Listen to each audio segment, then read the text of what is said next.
श्रीपाद राजम शरणम प्रपद्ये. अध्याय 7. खगोल वर्णन.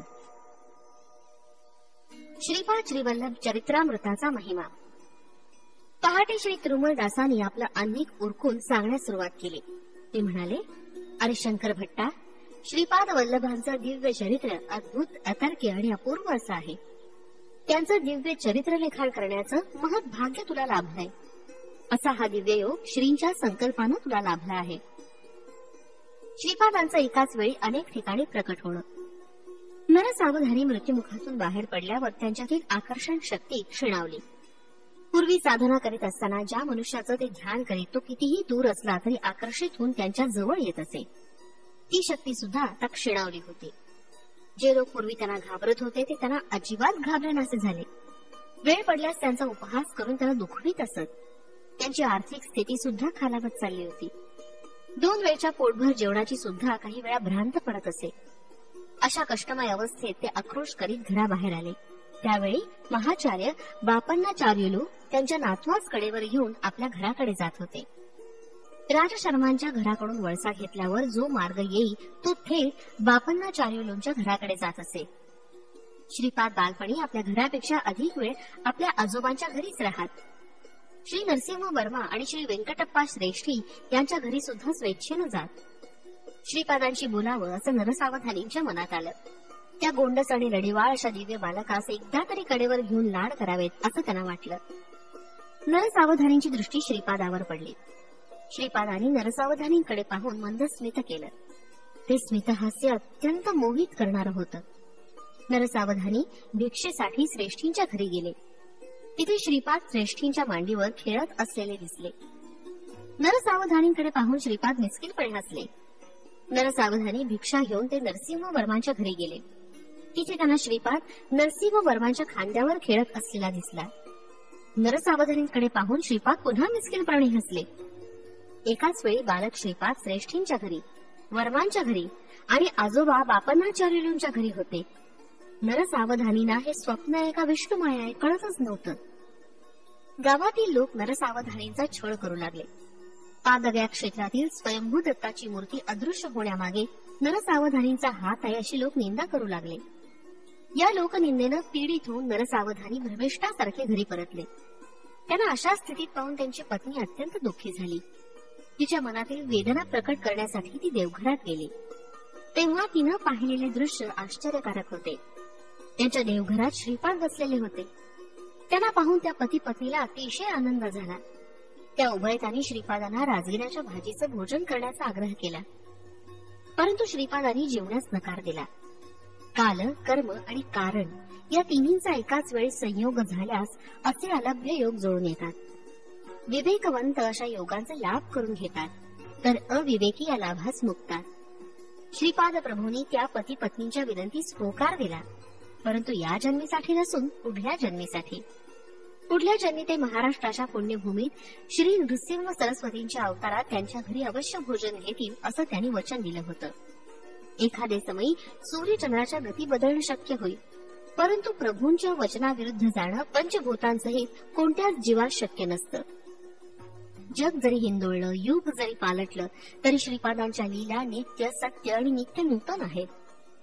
देवघरात बसून श्रीपाद प्रभूंनी नरसावधानी आणि त्यांच्या धर्मपत्नीस हितोपदेश केला. हा उपदेश दत्तभक्तांना अत्यंत उपयोगी असा आहे. नरसावधानी आणि श्रीपाद वल्लभांच्या मध्ये झालेला संवाद व श्रीपाद प्रभूंचा उपदेश. प्रश्न: तू कोण आहेस? देवता, यक्ष, मांत्रिक?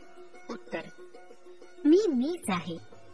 पंचभूतात्मक सृष्टीतील अणुरेणूमध्ये विद्यमान असलेली अदृश्य शक्ती ती मीच.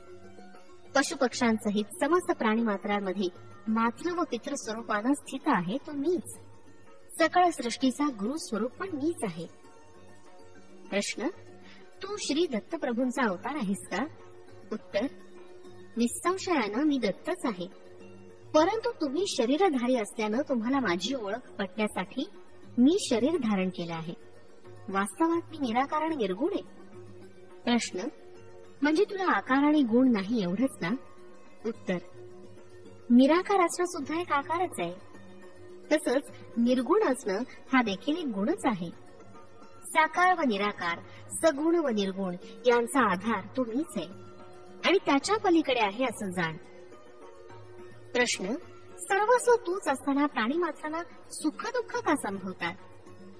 तुझ्यात असलेला तू जीव आहेस आणि तुझ्यात असलेला मी परमात्मा आहे.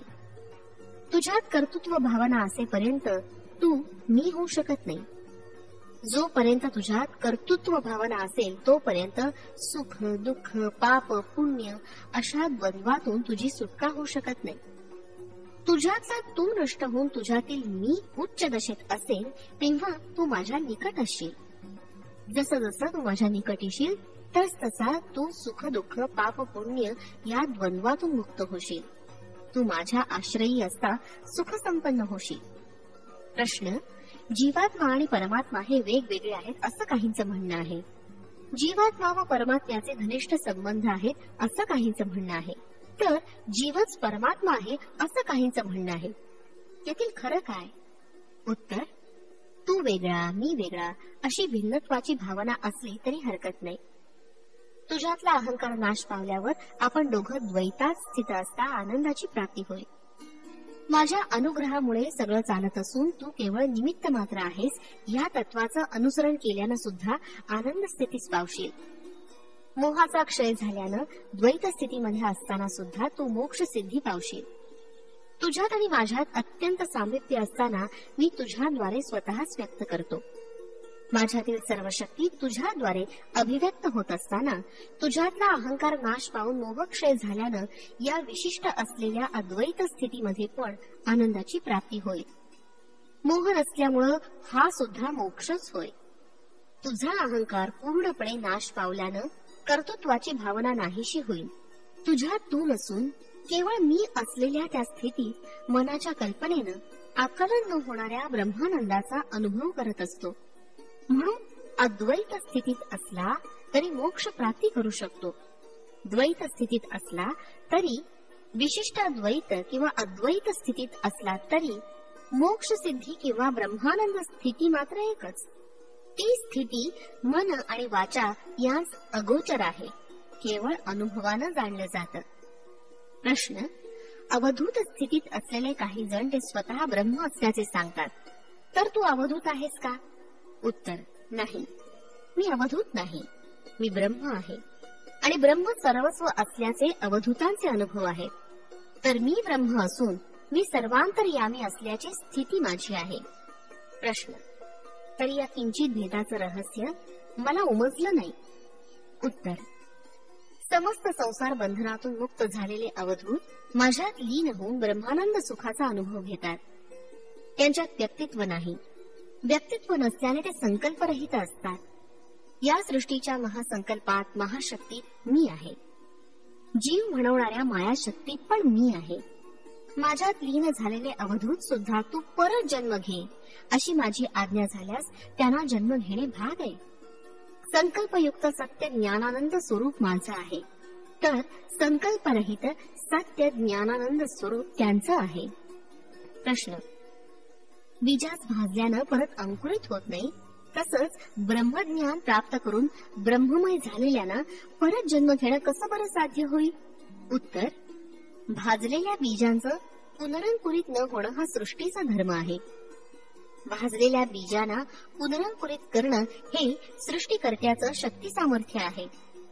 खरं पाहता माझा अवतार या सिद्धांताद्वारे सत्य धर्म निरूपण करण्यापूर्वी झाला आहे. प्रश्न: दत्तप्रभू श्रीपादा विवरण करावं. उत्तर: भूत भविष्य वर्तमान हे अवस्थात्रय तसंच सृष्टी स्थिती लय इत्यादी त्रयांचं अतिक्रमण करून वडील अत्रि महर्षी प्रसिद्ध झाले. सृष्टीतील कोणत्याही जीवाविषयी किंवा कोणत्याही वस्तूविषयी असूया द्वेष लेश मात्र नसल्या कारणानं माता अनसूया विख्यात झाली. ब्रह्मा विष्णू रुद्र यास आश्रय आणि अतीत असलेल्या त्या परमज्योती स्वरूपाचं दर्शन प्राप्त करण्यासाठी अत्रि महर्षींनी घोर तपश्चर्या केली. त्या परमज्योती स्वरूप परमात्म्यानं आपल्या अमृत दृष्टीनं सृष्टीतील प्रत्येक प्राण्यास आणि वस्तूस अवलोकन करून अनुग्रह करावा या हेतूनं अनसूया मातेनं तपाचरण केलं होतं. कर्मसूत्रांप्रमाणे पाप पुण्यास अनुसरून सुख दुःख प्राप्त होत असल्या कारणानं महापापाचं फळ स्वल्प आणि स्वल्प पुण्याचं फळ अधिक व्हावं या संकल्पानं अनसूया प्रार्थना करत असे. कठीण अशा लोहखंडास जिवंत व खाण्यास योग्य अशा चण्यामध्ये आपल्या तपोबलानं मातेनं रूपांतर केलं. खनिजातील चैतन्य निद्रा अवस्थेत असतं. तरुगुल्मादीमध्ये अर्ध निद्रा अवस्थेत असतं. पशुमध्ये पूर्ण चैतन्याची स्थिती असते.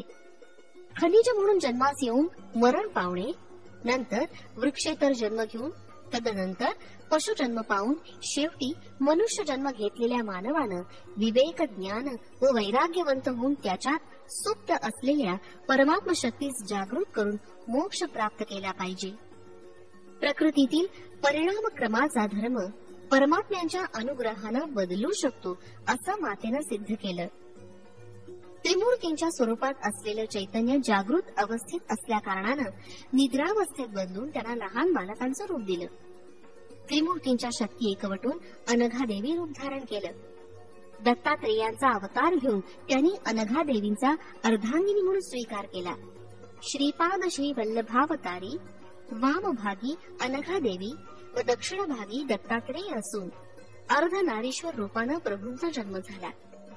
अशा महोत्तर सृष्टीस आपल्या संकल्प मात्रानं सृजन करण्याचं शक्ती सामर्थ्य असलेल्या प्रभूस आवश्यकतेनुसार सृष्टी धर्मामध्ये बदल घडवणं सहज शक्य आहे असं तू जाण. प्रश्न: श्रीपादा, सृष्टी धर्मामध्ये बदल घडवण्याचं सामर्थ्य असलेला तू माझ्या दारिद्र्याचं हरण करू शकत नाहीस का? उत्तर: अवश्य तुझं दारिद्र्य हरण करीन, परंतु तुझ्या पुढच्या जन्मी. थोडं फार दारिद्र्य भोगल्यावर. राजगिऱ्याचा विषय अगदी क्षुल्लक होता, तरी तुला राजगिऱ्यावर इतका मोह होता. आई वडील किंवा आजोबा कोणाकडून याचना केली नव्हती. माझ्यासारख्या बालकाचा आहार असणार तो किती. राजगिऱ्याची इच्छा झाल्याबरोबर तू दिलं असतं तर आजची स्थिती उद्भवली नसती. पण आता ती वेळ गेली. तुझ्या मनातील मालिन्य दूर करण्यासाठी तुझं हे जीवन पुरणार नाही. प्रत्येक मनुष्य आपलं पुण्यफल आयुष्य, ऐश्वर्य, कीर्ती, धन, सौंदर्य इत्यादी रूपानं पावतो. पापाचं फल म्हणून दारिद्र्य, अल्पायुषी, कुरूप, कुख्याती इत्यादी पावतो. तुझ्या पुण्याचा अधिक भाग काढून तुला आयुष्य दिलं, जेणेकरून तुझं पुण्य खर्च झालं. आता तुझं पाप जास्त असल्या कारणानं दारिद्र्य भोगलं पाहिजे. तरी स्वयंभू दत्ताची आराधना केल्या कारणानं दारिद्र्य असलं तरी 2 वेळचं अन्न तुला लाभेल असा तुला माझा आशीर्वाद आहे. प्रश्न: हे श्रीपादा, वर्णाश्रम धर्माप्रमाणे वर्तन करावं असा शास्त्रांचा निर्धार आहे. तुमच्या आजोबांनी वैश्यांना पण वेदोक्त पद्धतीनं उपनयन करता येईल असा जो निर्णय दिला तो चुकीचा नाही का? उत्तर: सत्य ऋषीश्वरांच्या निर्णयात खोट शोधण्याचा प्रयत्न केल्यामुळे तुझी जिव्हा छाटून टाकली पाहिजे. आजोबा म्हणजे तुला कोण वाटतं? ते साक्षात भास्कराचार्य होत. विष्णुदत्त व सुशीला स्वार्थ म्हणजे काय ठाऊक नसलेले परम पवित्र अशी दंपती. त्यांना माझे माता पिता म्हणून जन्मास घालावा असा आदेश मी काल व कर्मदेवांना दिला. नरसिंह वर्म्यांचे पूर्वज श्री लक्ष्मी नरसिंह स्वामीचे अनन्य भक्त. सिंहाचले होत असलेल्या यज्ञयागात विशिष्ट अन्नदान केलेलं पवित्र घराणं. मी पीठिकापुरी जन्म घेण्यापूर्वीपासून एका क्रम पद्धतीनं ही घटना घडवून आणली. त्या 3 घराण्याशी असलेले ऋणानुबंध एका जन्मात फेडले जाऊ शकत नाही किंवा एका अवतार काळात समाप्त करण्यासारखे नाहीत. माझे वरदहस्त त्यांच्यावर वंशोवंशी असेल. माझ्या छत्रछाये ते निश्चिंत राहतील. भक्ताच श्रीपादांचा अभय. आता माझ्याविषयी बोलायचं असलं तर काहीही किंमत नसलेला राजगिरा तू मला देऊ शकला नाहीस. मी भोजन केल्यास लाख ब्राह्मण भोजनाचं पुण्य तुला लाभलं असतं. तू खराच दुर्दैवी आहेस. धर्म कुठले अधर्म कुठले याविषयी वाद असेल तर शास्त्रांचा आश्रय घेतला पाहिजे. शास्त्राप्रमाणे आचरण करावं किंवा करू नये ह्याविषयी मीमांसा होत असेल तेव्हा निर्मल अंतःकरण असलेल्या सत्पुरुषांचं म्हणणं शास्त्र ठरतं. ते म्हणतील ते वेद वाक्या समान असून धर्मसंमत असतं. त्यांनी अधर्माला निर्णय द्यायचा प्रयत्न जरी केला तर धर्मदेवता त्यांना अधर्म मार्गाने परावृत्त करून धर्मसंमत असलेले निर्णय देण्यास बाध्य करते. हिंसा करणं पाप आहे असं शास्त्र सांगतं. पण श्रीकृष्ण परमात्म्याच्या समक्ष झालेलं युद्ध धर्मयुद्ध झालं. कौरव पांडवांचं युद्ध धर्मयुद्ध आणि युद्ध झालेलं स्थळ धर्मक्षेत्र म्हणून प्रख्यात झालं. यज्ञ करणं पुण्य फलप्रद आहे, परंतु परमात्म्याचं स्वरूप असलेल्या शिवास आवाहन न करता केलेल्या दक्षाच्या यज्ञाचं शेवटी युद्धात रूपांतर झालं. दक्षाचं शिर आणि धड वेगळं झालं. नंतर त्याला अजाचं शिर लावण्यात आलं. रोग्यास पित्त प्रकोप झाल्यास वैद्य लिंबू, आवळा इत्यादींनी उपचार करतो. शरीराचा जर एखादा भाग नासल्यास तो भाग शस्त्रानं छेदून रोगाचं निदान करतो. मी पण तसाच आहे. माझ्या देवतांचे अंश आहेत, तसंच राक्षसाचे अंश पण आहेत. मी उन्मत्तासारखा, पिशाच्यासारखा, राक्षसासारखा पण व्यवहार करतो. माझ्या अंतर्गत जीवाविषयी अत्यंत करुणा असल्यामुळे तुमचे स्वभाव, तुमचे शुभाशुभ कर्म याच अनुसरून मी वर्तन करत असतो. अनन्य शरणागत झालेल्या माझ्या भक्तांचे हात मी सोडत नाही. दूर देशी असलेल्या माझ्या भक्तास माझ्या क्षेत्री आणतो. ऋषीचं कुळ आणि नदीचं मूळ विचारू नये. आदी पराशक्ती कन्यका परमेश्वरीचं वैश्य कुळात अवतरण झालं नाही का? सिद्ध असलेल्या मुनीत वैश्य मुनी नाहीत का? ब्राह्मण, क्षत्रिय, वैश्यच नव्हे तर शूद्र जरी निष्ठेनं नियम पालन करणारा असेल तर वेदोक्त उपनयनास अधिकारी आहे. उपनयन संस्कारानं तिसरं नेत्र म्हणजे ज्ञान नेत्र उघडलं पाहिजे.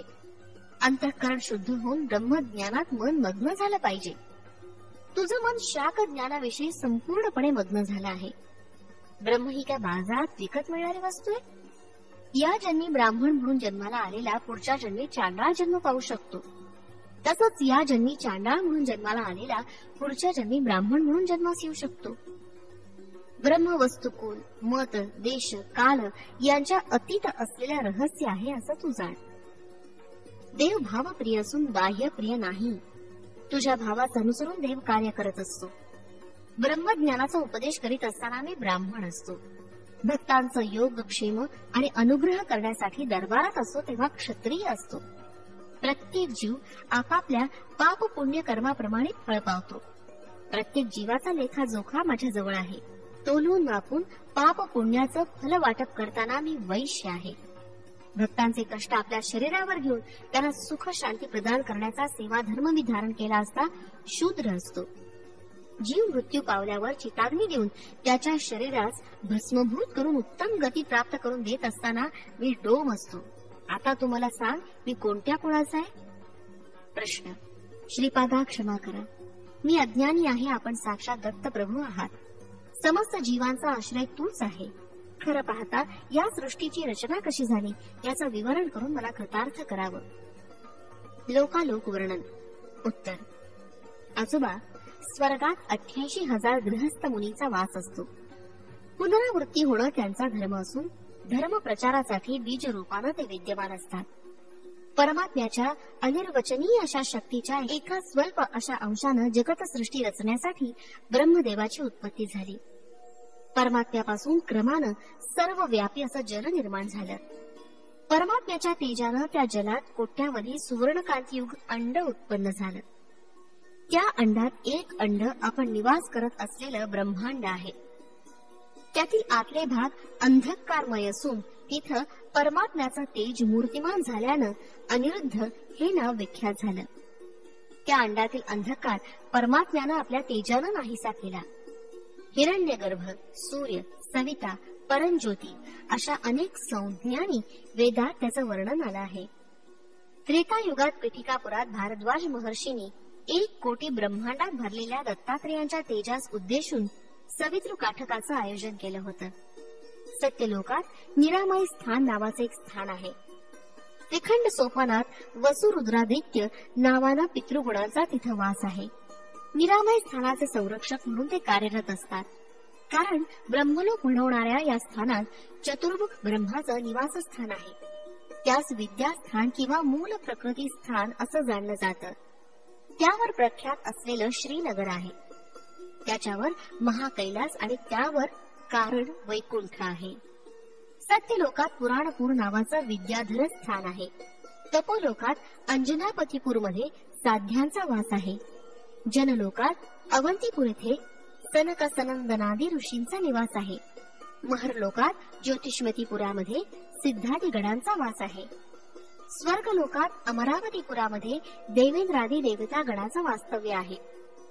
खगोलाशी संबंधित ग्रह नक्षत्रादी असलेल्या भुवर लोकात रथंतरपुरामध्ये विश्वकर्मा नावाच्या देवशिल्पीचा वास आहे. आजोबा, भूलोकात 2 भाग आहेत. मानवांचा निवास असलेल्या एका भागास भूगोल असं म्हणतात. याच्याशिवाय महाभूमी म्हणवणारा दुसरा भाग आहे. ही महाभूमी भूगोलकाच्या दक्षिणेस 5 कोटी ब्रह्मांड योजन दूर स्थित आहे. मर्त्यलोक म्हणजे भूलोक व भुवरलोक असून त्यात महाभूमीचा पण समावेश आहे. पाताळात अतल, वितल, सुतल, रसातल, तलातल, महातल आणि पाताल अशा प्रकारचे 7 लोक आहेत. थोडक्यात या स्वर्ग, मर्त्य, पाताळ असं म्हणतात. आपण राहतो या भूगोलाच्या खालच्या बाजूस महाभूमी आहे, जिचे मध्यभागात उंचवटा असून चक्राकार आहे. त्यामुळे त्याच्या उपरितलावर सूर्य, चंद्र सदैव झळकत असतात. सतत प्रकाशमान असल्या कारणानं तिथं कालमानाचे निर्णय नाही. या महाभूमीवर 7 समुद्र, 7 द्वीप आहेत. जम्बूद्वीप या महाभूमीवर आहे. भूलोक व भुवरलोक यांची संयुक्त संज्ञा मर्त्यलोक अशी आहे. भूलोकात महाभूमी आणि भूगोल असे 2 प्रकार आहेत.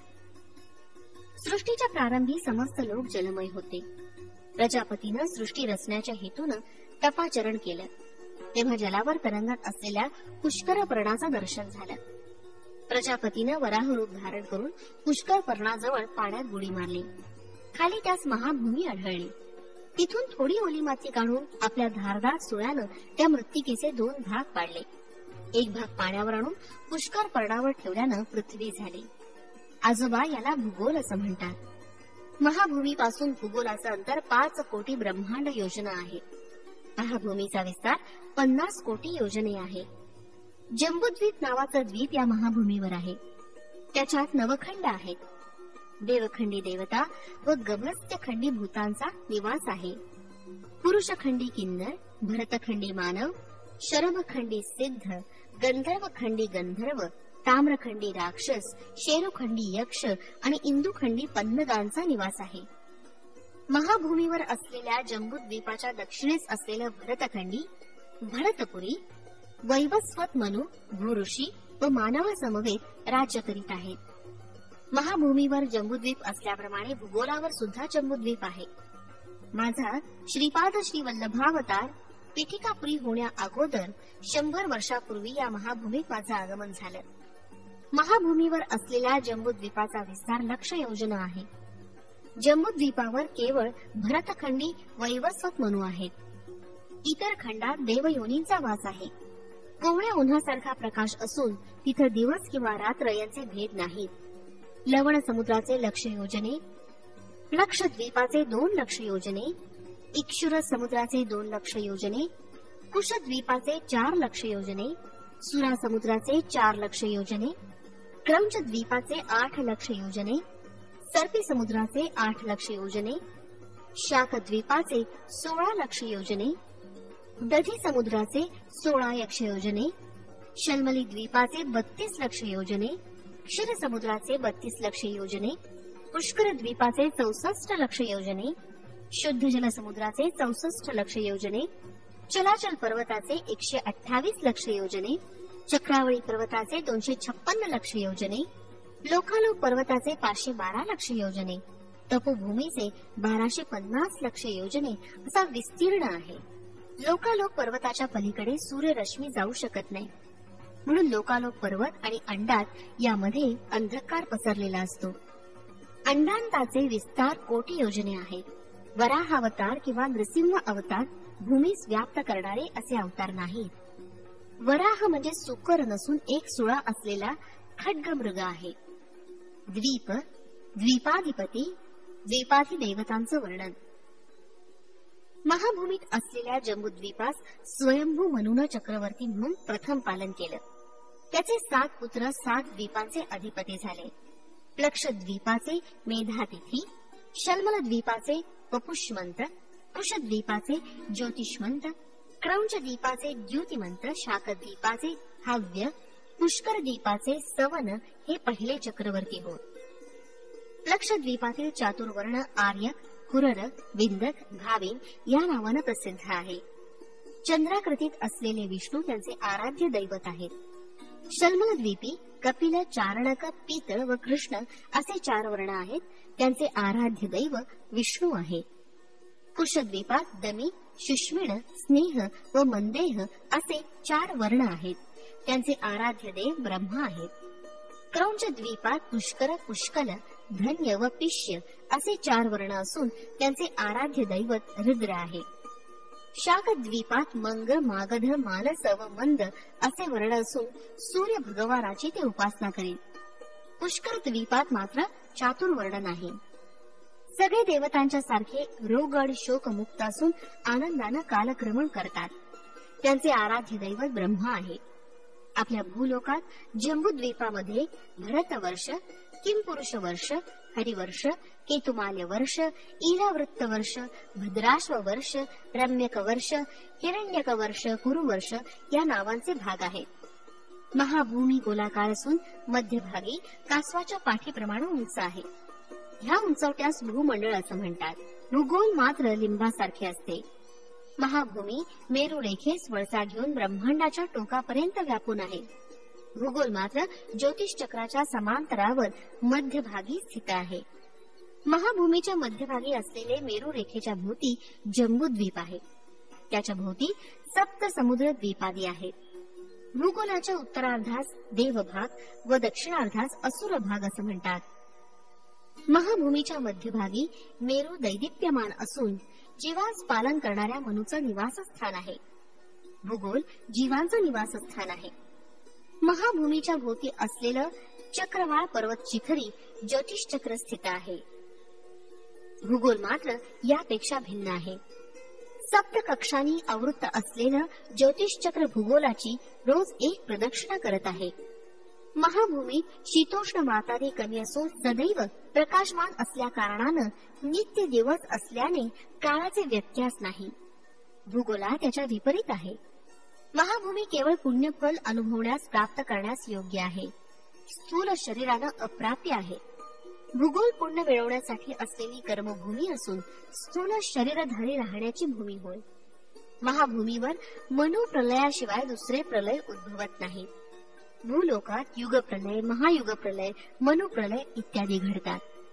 महाभूमीस धात्री, विधात्री अशी नावं आहेत. भूगोलास मही, उर्वी, क्षिती, पृथ्वी, भूमी अशी नावं आहेत. आजोबा पाताळ लोकाविषयी सांगतो, ऐका. अतल इथे पिशाचगण, वितर लोकात गुह्यक, सुतर लोकात राक्षस, रसातलात भूत, तलातलात यक्ष, महातलात पितर व पाताळात अन्नदांचा वास आहे. लोकातील निवासी, लोकाधिपती व खंडांचं विवरण. वितल लोकाचा व नवनिधींचा अधिपती कुबेर आहे. हा ब्रह्मांडाचा कोशाधिपती असून उत्तर दिशेस अलकापुरी इथं याचा वास आहे. वितल लोकाच्या मेरूच्या पश्चिमेस योगिनीपुरात मय राहतो. हा राक्षसांचा शिल्पी असून त्यानं त्रिपुरासुरास आकाशास उंच विहार करण्यास योग्य असं त्रिपुर निर्माण करून दिलं. सुतलातील वैवस्वतपुरात यमाचा अधिपत्य आहे. हा दक्षिण दिशेचा अधिपती आहे. या नगरीत प्रवेश करण्यापूर्वी अग्निहोत्रा नदी आहे. या नदीस वैतरणी असं म्हणतात. पुण्यवंतास ही नदी सुलभ रीतीने ओलांडता येते, तर पापात्म्यास अति कष्टदायक ठरते. रसतलात पुण्यनगर इथे निवृत्ती नावाचा दैत्य राज्य करतो. हा नैऋत्य दिशेचा अधिपती आहे. तलातल लोकात धनिष्ठापुरात पिशाच गणाबरोबर वेताळाचं राज्य आहे. महातलात कैलासपुरी सर्वभूत गणासहित कात्यायनीपती ईशान आहे. तो ईशान्य दिशेचा अधिपती होय. पाताळात वैकुंठ नगर आहे. त्या श्रीमन्नारायण पाताळात असलेल्या असुरांसहित वासुकी इत्यादी सर्पश्रेष्ठांबरोबर शेषशायी होऊन विराजमान आहेत. ह्याच श्वेतद्वीपात असलेले कार्य वैकुंठ असं म्हणतात. पाताळ लोकात त्रिखंड सोपान आहे. प्रथम खंडात अनंग जीवांचा निवास आहे. द्वितीय खंडात प्रेतगणांचा वास आहे. तृतीय खंडात यातनामय शरीर प्राप्त झालेले जीव दुःखानं आक्रोश करत असतात. महाभूमीमध्ये 7 समुद्र, 7 द्वीप आहे. याच्या मध्यभागी जम्बूद्वीप आहे. जम्बूद्वीपाचं 9 खंडामध्ये विभाजन झालं असून दक्षिणेस असलेल्या खंडास भरतखंड असं म्हणतात. भरतखंडात भरतपूर येथे स्वयंभू मनू राहत असे. अनेक पुण्यजीव, ऋषी इत्यादी स्वयंभू मनूच्या राज्यात वास करीत. ते लोकांचे तसेच धर्माचे पालन करीत. महाभूमीवर सप्तद्वीपाभोवती चराचर, चक्रवाळ, लोकालोक असे पर्वत स्वर्ग लोकापर्यंत व्यापून आहे. हे कांती किरणास आपल्यामधून कधीच प्रसारित होऊ देत नाही. महाभूमीच्या खाली 7 अधोलोक आहेत. ह्या सप्त पाताळाचं म्हणतात. अतल लोकात पिशाच्यांचा निवास आहे. वितल लोकात अलकापुरीत कुबेर असतो व योगिनीपुरात राक्षसांसमवेत मय असतो. सुतल लोकात राजा बळी आपल्या परिवारासह असतो. वैवस्वतपूर यमाचं निवासस्थान असून तेथील नरकात पापी जीव यातना भोगतात. या 7 लोकात पुण्यपूर येथे निर्वृत्तीभूत गणासहित निवास करतो. तलातल लोकात धनिष्ठापुरात वेताळ राहतो व कैलासपुरी रुद्र. महातलात पितृदेवांचा वास आहे. पाताळात श्वेत द्वीप वैकुंठ आहे. यात नारायणाचे निवास आहे. मेरूस लागून अधोभागी अनंग जीव प्रेतगण व यातना देह असतात. निरालंब सुच्चग्र स्थानात महापातकी असत. भोजनांती रौरवे अपुण्य निलये पद्मार्बुद निवासिनाम आर्थिनाम उदकम दत्तमक्षयमुपतिष्ठती म्हणून उत्तरापोषणात उदक यांस प्रदान करीत असतो. लोकांचं नाव त्याचे विस्तीर्ण विवरण. भूलोकात असलेले भूगोल व महाभूमी भिन्न आहेत हे स्पष्टपणे समजून घे. भूगोल बिंदूच्या वर ऊर्ध्व ध्रुव स्थानापर्यंतच्या प्रदेशास मेरू रेखेस प्रकाशमान करणारे सूर्यलोक होय. हे सूर्यदेवतेचे लोक असून सूर्यग्रह मंडल नव्हे. याचप्रमाणे चंद्रलोक, अंगारकलोक, बुधलोक, गुरुलोक, शुक्रलोक, शनैश्चरलोक, राष्ट्रादी देवतालोक, नक्षत्रा देवतालोक, सप्तर्षी लोक, ऊर्ध्व ध्रुव लोक असे आहेत. याशिवाय आणखी अवांतर लोक सुद्धा आहेत. भूमध्य बिंदूपासून सूर्यलोक लक्ष ब्रह्मांड योजन आहे. हे सूर्यग्रहाचे अधिपती असलेले सूर्य देवतेचे स्थान आहे. भूमध्य बिंदूपासून चंद्रलोक 2 लक्ष ब्रह्मांड योजन, अंगारकलोक 3 लक्ष ब्रह्मांड योजन, बुधलोक 5 लक्ष ब्रह्मांड योजन, गुरुलोक 7 लक्ष ब्रह्मांड योजन, शुक्रलोक 9 लक्ष ब्रह्मांड योजन, शनैश्वर लोक 11 लक्ष ब्रह्मांड योजन, राष्ट्रादी देवतालोक 12 लक्ष ब्रह्मांड योजन, नक्षत्रादी देवतालोक 13 लक्ष ब्रह्मांड योजन, सप्तऋषी लोक 14 लक्ष ब्रह्मांड योजन, ध्रुवलोक 15 लक्ष ब्रह्मांड योजन आहे. याप्रमाणे भूमध्य बिंदूपासून विविध अंतरावर स्वर्गलोक, महरलोक, जनलोक, तपोलोक, सत्यलोक आहेत. भूमध्य बिंदूपासून ब्रह्मांडास भोवती भिंतीसारखं म्हणजे अंडांतापर्यंत 24 कोटी 50 लक्ष ब्रह्मांड योजनांचं अंतर आहे. भूमध्य बिंदूपासून अंडांताच्या बाहेरपर्यंत 25 कोटी 50 लक्ष ब्रह्मांड योजनांचं अंतर आहे. भूलोक, भुवरलोक आणि स्वरलोक प्रत्येकाळी नाश पावतात. स्वरलोकावरील महरलोक थोडाफार नाश पावून थोडं स्थिर राहतात. त्यावर असलेले जन, तप व सत्यलोक ब्रह्माच्या आयुष्याच्या अंती नाश पावतात. स्वर्ग म्हणजे स्वरलोक, महरलोक, जनलोक, तपोलोक, सत्यलोक व अंडांतापर्यंतचा प्रदेश. दत्त म्हणजे कोण? आजोबा, दत्त तत्व तुला अनुभवायचं असेल तर लक्ष वेळा जन्म घेतले पाहिजेत. कोट्यानुकोटी ब्रह्मांडास व्याप्त करून त्याचं अतिक्रमण करून असलेलं एकमेव तेजो महाराशी म्हणजे दत्त असं समज. ते दत्त प्रभू तुझ्या समोर असलेले श्रीपाद श्री वल्लभ आहेत असं जाण. श्री चरणांनी केलेला हितोपदेश ऐकून नरसावधानी आणि त्यांची पत्नी चकित झाले. 1 वर्षाच्या बालकानं साधिकारानं एवढे महत्वपूर्ण व गहन असे विषय सांगणं आणि स्वतः दत्त असल्याचे निरूपण ऐकल्यावर नरसावधानी आणि त्यांच्या पत्नीस राहावलं नाही. ते ढसढसा रडू लागले. त्या दिव्य शिशूचे श्रीचरण स्पर्श करावे अशी इच्छा व्यक्त केली. त्यास श्रीपादांनी नकार दिला. नरसावधानी आणि त्यांची पत्नी जागच्या जागी खेळून राहिले. श्रीपाद पुढे म्हणाले, मी दत्त आहे.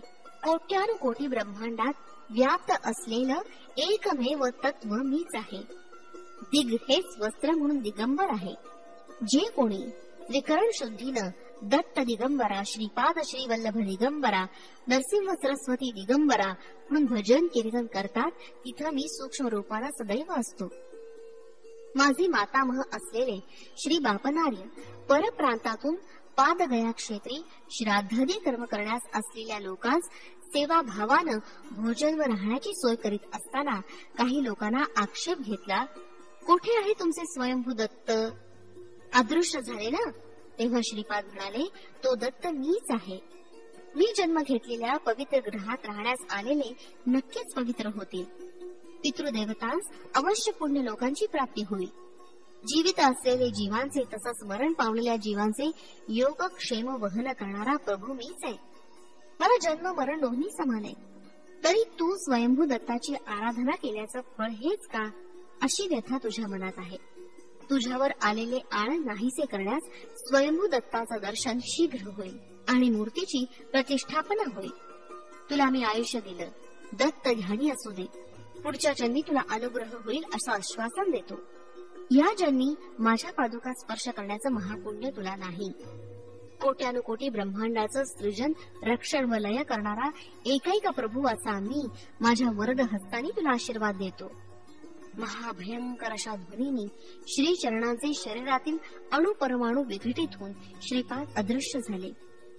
बाबा रे शंकर भट्टा श्रीपादांनी स्वतः त्यांच्या नामाच्या शेवटी दिगंबरा नाम जोडून जप करण्याचं मर्म या प्रकारे निरूपलं. त्यांचं सर्व व्यापक तत्व, निराकार असलेलं ते तत्व साकार रूपात असं अवतरित झालं. हे आपल्या कल्पनेच्या बाहेर आहे. लहान मुलाच्या रूपानं गोंडस रूप धारण करून आलेल्या त्या जगत प्रभूंच्या लहानपणापासून करीत असलेल्या लीलांना अंत कुठे. श्रीपाद श्री वल्लभांचा जय जयकार असो. फलश्रुती अज्ञान निवृत्ती, विवेक प्राप्ती.